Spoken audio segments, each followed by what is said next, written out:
Hey guys, quick catch up here. After the last video, I'll show you this. See how it's burnt there? So she was getting pretty hot when I was welding those bits in. So yeah, good that I made that, because that would have melted that speaker.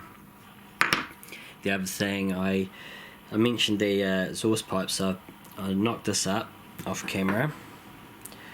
So that'll fit into the back of the cab quite nicely. So I've just thrown it outside. It's a bit grubby and wet because it's raining outside. Thrown it outside on the ground to weather up. Get this bit here to rust up the same as the rest of the engine push rod.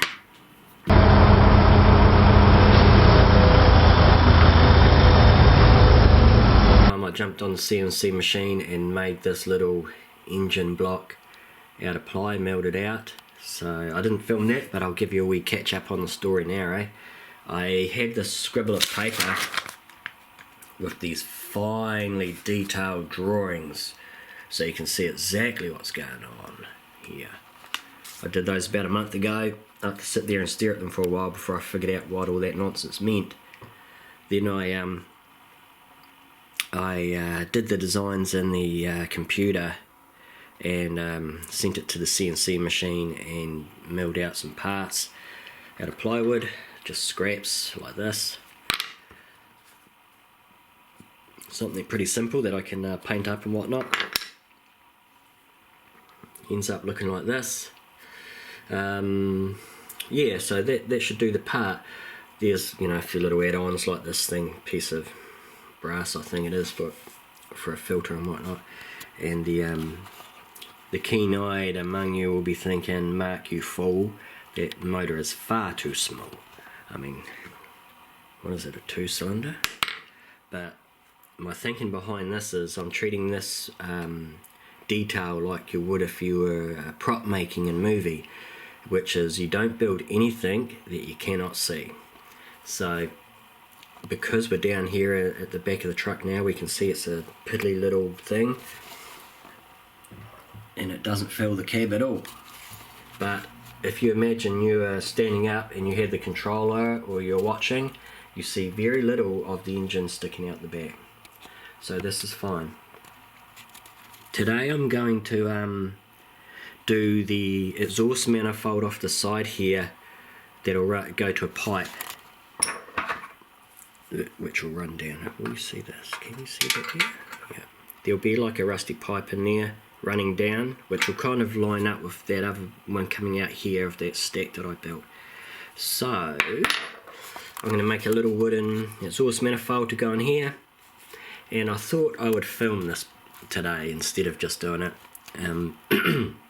just to show you how I've got my CNC machine set up and things like that.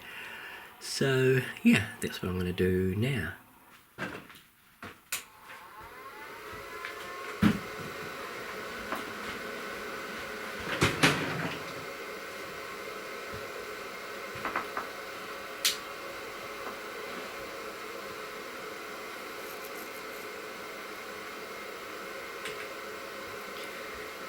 So this is the machine set up. It's a modified X-Carve, just an old XP PC, running universal G-code sender to control the machine, and I just have a wee script that runs up, sets up all the machine for me when the computer boots up. So what it's doing now is homing the machine, and then it will put this spindle to front and centre so I can put the bit in it. Then I will Z-position, I'll add my workpiece, and then I'll set the 0 on that.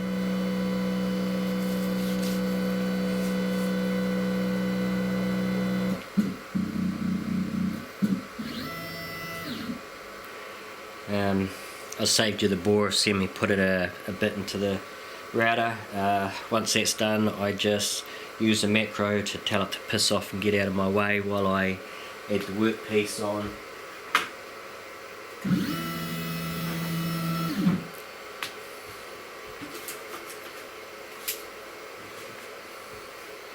Here's my scrap of wood that I'm going to use.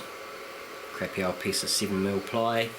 and this might amaze you and shock you even, but this is, I use ice block sticks as for my wasteboard. I put it underneath the wood. I'm not making aerospace parts here, so close enough is good enough, and this protects my wasteboard, and these just get chewed up and I throw them out as they get too worn out. Yep.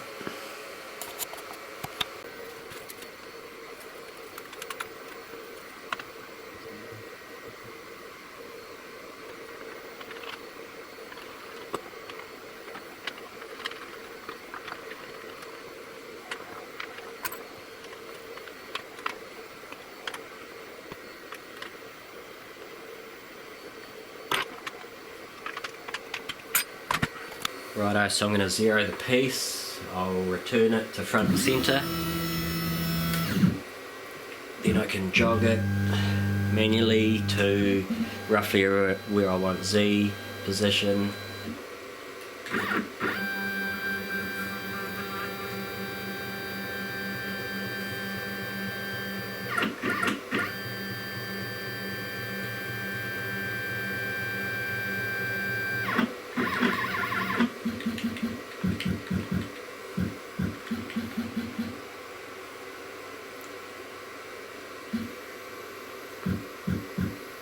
I think that'll do.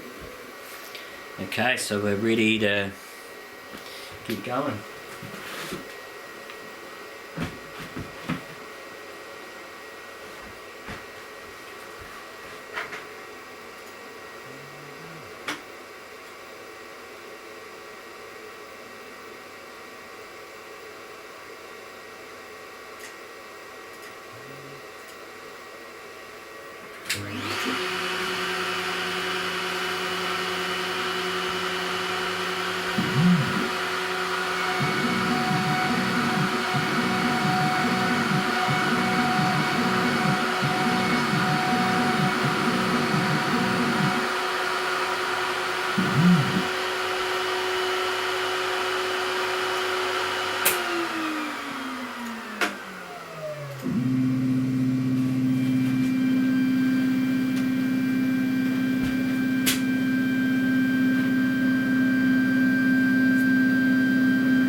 Okay, I've got the 6mm bit in now, so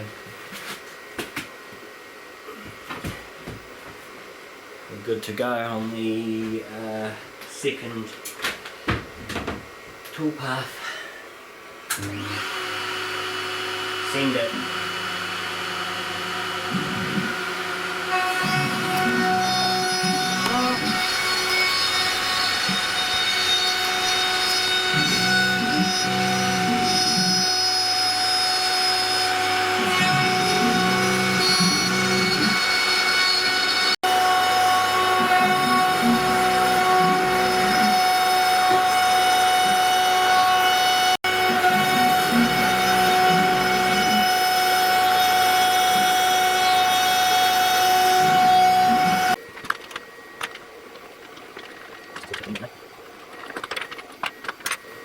So, there you go. That's the bit there. Is that in the camera? No. Here it is there. So I'll just pop that out.